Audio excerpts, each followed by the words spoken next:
Today, we're diving into a really pioneering new idea in schizophrenia research. It's an approach that goes way beyond traditional medication. We're going to look at how scientists are trying to, well, gently retune the brain's own circuits to tackle one of the most stubborn and difficult parts of the condition. So let me ask you a question. When you think of schizophrenia, what's the first thing that pops into your head? For most of us, right, it's probably things like psychosis or delusions, maybe hearing voices. And yeah, those are absolutely part of the picture, but they are not the whole story, not even close. In fact, they might not even be the symptoms that cause the most trouble in the long run. You can almost think of it in two buckets. On one side, you have what are called positive symptoms. Now, positive doesn't mean they're good, it just means they're an addition of experiences, like hallucinations. But on the other side, you have the negative symptoms, which are all about an absence of normal behaviors. And this is the hidden struggle we're talking about, a deep, profound lack of motivation, an inability to feel pleasure that just makes it so hard for people to engage with work, with friends, with life itself. So that brings us right to the heart of our first topic here, focusing on this hidden struggle. We've got to look past the symptoms we see in the movies to really understand the core challenge that researchers are trying to crack right now. And just to be super clear, these negative symptoms are not about feeling lazy or just being a bit down. Avolition is this deep, pervasive lack of drive that can make even the simplest task feel like climbing Mount Everest. Anhedonia? That's when the things you used to love, the things that brought you joy, just don't do it for you anymore. And the really crucial part? Our current medications often don't touch these symptoms, which is exactly why scientists are having to think way outside the box for a new solution. Okay, so how in the world do you even begin to treat something as fundamental as a lack of motivation? Well, that gets us to our next section. It requires a really big shift in thinking, moving away from looking for one single broken spot in the brain and starting to see it as a problem with an entire broken system. For a long, long time, the thinking in neuroscience was a lot like being a car mechanic looking for one bad part, right? You'd pop the hood, and the assumption was that a big problem like this must be coming from one specific malfunctioning area of the brain. But we now know it's so much more complex than that. It's not about one broken part. It's about a breakdown in communication across a whole system. Here's a good way to think about it. Imagine the brain's executive control system is like the conductor of a huge orchestra. The instruments, the musicians, they're all perfectly fine. But if the conductor is struggling to coordinate everyone to get the timing right, the music just falls apart. That's the network idea. So what does this network breakdown actually look like in the brain? Well, for one, you often see what's called hypofrontality, which is just a fancy way of saying the brain's control centers up in the front aren't as active as they should be. The connections inside what's called the central executive network, the brain's CEO, basically, are weak. The timing between different brain regions is all off. And the result of all that, even if you have a goal, even if you want to do something, the brain just can't translate that intention into sustained, focused action. So if the problem is a poorly tuned network, maybe the answer isn't a chemical that floods the whole brain. Maybe it's a tool that can actually physically retune that network.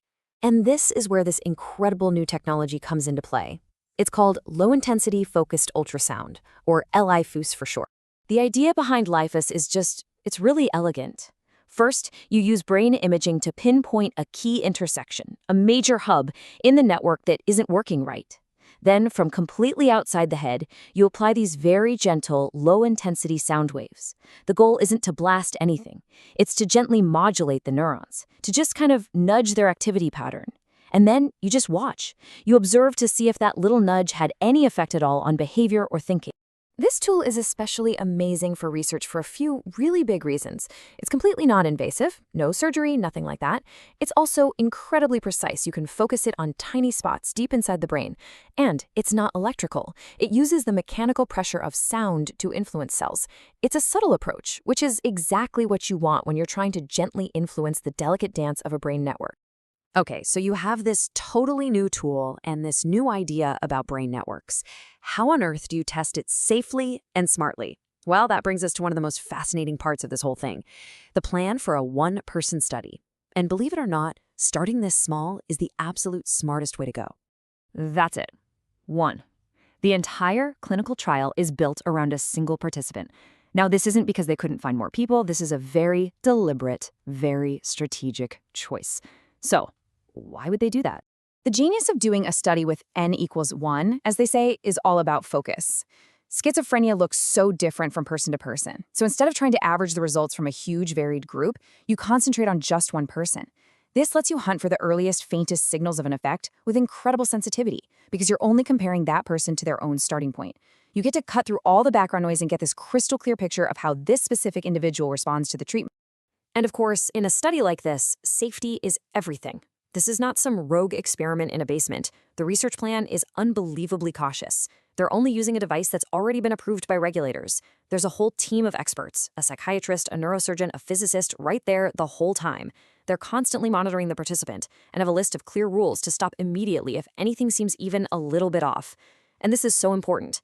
This research happens alongside standard medical care. It never, ever replaces it. So let's just zoom out for a second and talk about why this one tiny study matters so much. This is about way more than just one person or one cool piece of tech. It's about getting a glimpse of a potential new future for how we treat all kinds of complex brain disorders. I absolutely love this quote from the researchers' proposal because it just perfectly sums up the entire philosophy here. The goal is not to go in and just blast an area of the brain to activate it. It's to gently bias the network's own and natural rhythm, to nudge it toward a healthier, more functional pattern. It's about working with the brain's dynamics, not fighting against them. And it is so crucial to understand this point. This study is not designed to be a cure. I mean, of course, a great outcome for the participant would be amazing, but the real goal here is purely scientific. It's to answer one fundamental question. Can we even use this tool to influence the brain circuits that are responsible for motivation? It's the first, most basic step you have to take. And that really leaves us with this final, powerful question to think about. For decades, our main tools for mental health have been chemicals, pills that affect the whole brain. But what if this research is pointing to what's next? A future where treatment is less about chemistry and more about precise, gentle calibration, about fine-tuning the very networks that make us who we are. It's a pretty incredible thought.